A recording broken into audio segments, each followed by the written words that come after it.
ఆజాద్ కశ్మీర్గా ఉన్న పాక్ ఆక్రమిత కశ్మీర్ ఇప్పుడు నిజమైన ఆజాదీ కోసం నినదిస్తోంది.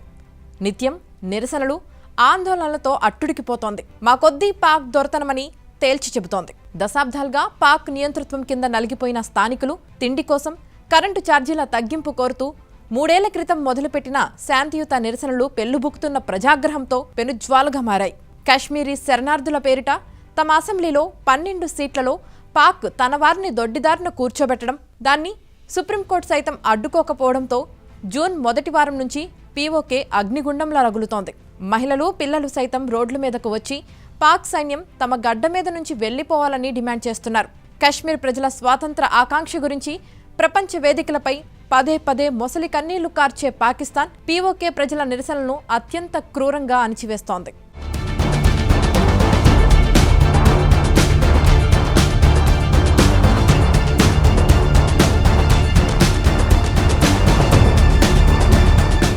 దాదాపు 7.5 దశాబ్దాలుగా పాకిస్తాన్ ఆక్రమణలో ఉన్న కశ్మీర్ ప్రాంతం నెల రోజులుగా నిరసనలు, ఆందోళనలతో అట్టుడుకుతోంది. అయితే ఈ నిరసనలు కేవలం నెల రోజుల క్రితం ప్రారంభమైనవి కావు. దీనికి బీజం 3 ఏళ్ల క్రితమే పడింది. తమ ప్రాంతంలోని ప్రకృతి వనరులను పీల్చి పిప్పి చేస్తున్న పాకిస్తాన్ తమ ప్రాంతంలో ఉత్పత్తి అయ్యే కరెంటును తమకే భారీ ధరలకు విక్రయించడం, చివరకు తమ కడుపు నింపే గోధుమ పిండి రవాణాపై ఆంక్షలు విధించడంతో మొదలైంది. అది క్రమక్రమంగా పెరుగుతూ వస్తోంది. పీఓకే అసెంబ్లీలో కాశ్మీరీ శరణార్థులకు కేటాయించిన సీట్లలో పాకిస్తాన్ తనకు అనుకూలమైన వారిని నియమించుకోవడంపై మొదలైన అసంతృప్తి కూడా వారి ఆగ్రహానికి తోడైంది. దీంతో ప్రస్తుతం అక్కడ ఉద్రిక్త పరిస్థితులు నెలకొన్నాయి. పీఓకే ప్రాంతంలో జీలం నదిపై నిర్మించిన మంగ్లా డ్యాం, ఇతర జల విద్యుత్ కేంద్రాల ద్వారా పాకిస్తాన్ ఏటా 3,500 మెగావాట్ల విద్యుత్ను ఉత్పత్తి చేస్తోంది. 1960లో ఈ డ్యాం నిర్మాణ సమయంలో లక్షలాది మంది పీఓకే ప్రజలు ఎలాంటి పరిహారము లేకుండానే తమ ఇల్లు, వ్యవసాయ భూములను కోల్పోయారు.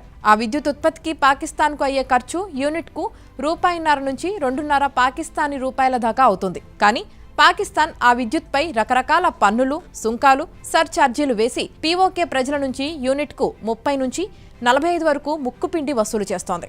ప్రపంచంలో ఎక్కడా లేని విధంగా పాక్ ప్రజల జేబులను గుల్ల చేస్తోంది. మా భూభాగంలో ఉత్పత్తి చేసిన కరెంటును మాకే ఇంత దారుణమైన ధరలకు అమ్ముతారా అంటూ పీఓకే ప్రజలు ఆగ్రహం వ్యక్తం చేస్తున్నారు. 2024లో దీనిపై వారి నిరసనలు తీవ్రతరం కావడంతో నెలకు 100 యూనిట్ల లోపు కరెంటు వాడేవారికి మాత్రం 3 పాకిస్తానీ రూపాయల చొప్పున యూనిట్ కరెంటు ఇస్తామని పాక్ సర్కార్ ప్రకటించింది. కానీ దొడ్డిదోమన మళ్లీ అవే రేట్లు వసూలు చేయడం మొదలుపెట్టింది. దీంతో పన్నులు లేని విద్యుత్ మా హక్కు అంటూ ప్రజలు రోడ్లపైకి వస్తున్నారు.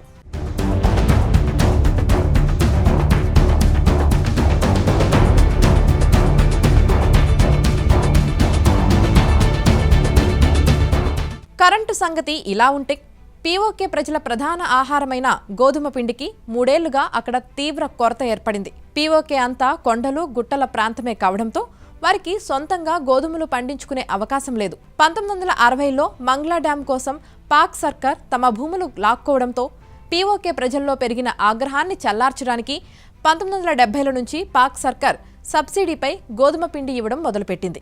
కానీ ఇటీవల కాలంలో పాక్ తీవ్ర ఆర్థిక సంక్షోభంలో కూరుకుపోయి IMF వంటి సంస్థల వద్దకు రుణం కోసం వెళ్తే అన్ని రకాల సబ్సిడీలను ఆపేస్తేనే రుణాలిస్తామని ఆయా సంస్థలు ఆంక్షలు విధించాయి. దీంతో పీఓకేకు పంపే గోధుమ పిండిపై సబ్సిడీ నిలిచిపోయింది. 40 కిలోల గోధుమ పిండి బస్తా ధర పాకిస్తానీ రూపాయల్లో 3,200కు చేరింది. అటు కరెంటు బిల్లులు పెంచి, ఇటు తినడానికి తిండి కూడా లేకుండా చేయడంతో ప్రజలు బగ్గుమన్నారు.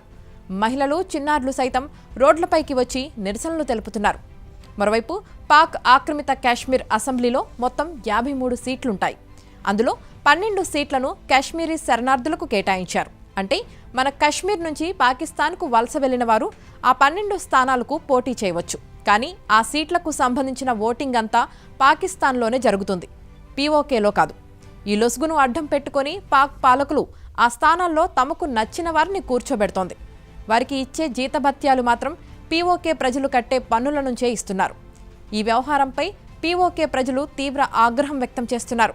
ఈ 3 సమస్యలపై గలమెత్తేందుకు 2023 సెప్టెంబర్లో పీఓకేలోని వ్యాపారులు, న్యాయవాదులు, కొందరు పౌరులు కలిసి జమ్మూ కాశ్మీర్ జాయింట్ అవామీ యాక్షన్ కమిటీగా ఏర్పడ్డారు. కరెంటు ఛార్జీలు, గోధుమ పిండి ధరలు తగ్గించడం, కశ్మీరీ శరణార్థుల కోసం అసెంబ్లీలో కేటాయించిన 12 సీట్లను పూర్తిగా రద్దు చేయడం వంటి 38 డిమాండ్లతో ఒక చార్టర్ను రూపొందించి నిరసనలు, ఆందోళనలకు దిగడం మొదలుపెట్టారు. 12 సీట్ల రద్దుపై పీఓకే ప్రజలు సుప్రీంకోర్టును సైతం ఆశ్రయించారు. కానీ అందుకు రాజ్యాంగ సవరణ తప్పనిసరి అని, వాటిని రద్దు చేయడం తమ చేతిలో పని కాదని సుప్రీంకోర్టు జూన్ మొదటి వారంలో తేల్చి చెప్పడంతో నెల రోజులుగా పీఓకే అగ్గిలా మండుతోంది.